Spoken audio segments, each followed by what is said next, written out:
নমস্কার বন্ধুরা, welcome back to my channel. I am Baishakhi here. তো আজকে তোমাদের নিয়ে যাব পুনের জগদ্ধাত্রী পুজো দেখাতে। ওকে, তো দিনটা ছিল রবিবার।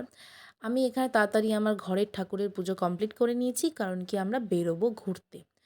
তো আর আজকে ঠিক করেছি যে যেখানে যাব গন্তব্যস্থলে সেখানে যাব মেট্রো করে। প্রথমে ভাবছিলাম মেট্রো তো আমরা ছোটোবেলা থেকেই চড়ছি কলকাতাতে, মেট্রো চড়ে আর কি হবে। তারপর ভাবলাম না, মা রয়েছে, মাকে দেখাবো পুনের সেন্ট্রাল মেট্রো স্টেশনটা। ভালো, সেন্ট্রাল মেট্রো স্টেশনটা যেহেতু নতুন হয়েছে। এটা ছিল সিভিল কোর্ট মেট্রো স্টেশন, যেটা কিনা বলতে পারো ইন্ডিয়ার সবথেকে গভীরতম মেট্রো স্টেশন। মেট্রো করে নামার পরে মোটামুটি 4 বার এসকেলেটার চড়ে তোমাকে প্ল্যাটফর্মে আসতে হবে, মানে তুমি এতটা গভীরে ছিলে। মানে মিনিমাম 4 তলা নিচে থাকে মেট্রো, 4 তলা ওপরে ওঠার পরে তুমি পাবে প্ল্যাটফর্ম, এতটা গভীর।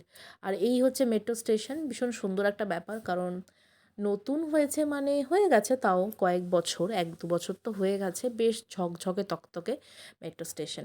এখানে মাকে আমি বলছিলাম চলো একটু হ্যালো করো, হাই করো। আর এই হচ্ছে সেই মেট্রো স্টেশন, যেটা কিনা আমাদের কলকাতার সল্টলেক মেট্রো স্টেশনের মতো ঠিক অনেকটা। স্টেশনেও এক্সটার্নাল ডোর রয়েছে, মেট্রো আসার পর সেই ডোর ওপেন হবে। আর আমরা আজকে পৌঁছে গেছি আমাদের গন্তব্যস্থলে জগদ্ধাত্রী পুজো দেখতে। জগদ্ধাত্রী পুজোটা বেসিক্যালি কোথায় হচ্ছে? পুনে কালীবাড়িতে।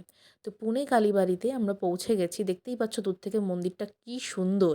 আর দিওয়ালি বলে ঠিক কত সুন্দর সাজানো হয়েছে। এই হচ্ছেন মা কালী। তো এনাকে আমি দেখে তো মানে ভাল লাগলো, এত সুন্দর লাগছে দেখতে। মনে হচ্ছে যেন একটা মায়ের একটা বাচ্চা বা কুমারী রূপ বলতে পারো।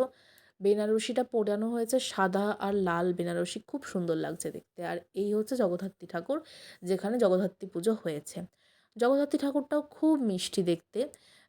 এই জগদ্ধাত্রী ঠাকুরের রূপটাও যেন মনে হচ্ছে যেন এটা কী বলবো, কুমারী জগদ্ধাত্রী বা একটা এরকম একটা লাগছে। তো আমি ফেসবুকে যে ছবিটা দেখেছিলাম মনে হচ্ছিল অনেক বড় একটা ঠাকুর। ওটা হয়তো আগের বছরের।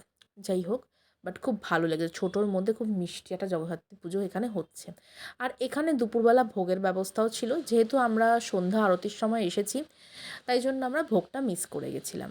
আর সব বাঙালিরা এখানে চলে এসেছে জগদ্ধাত্রী পুজো এনজয় করতে। বাঙালি মানেই হচ্ছে ছবি তোলা, সেলফি তোলা আর একটু মজা করা। Thank you. Please subscribe to my channel.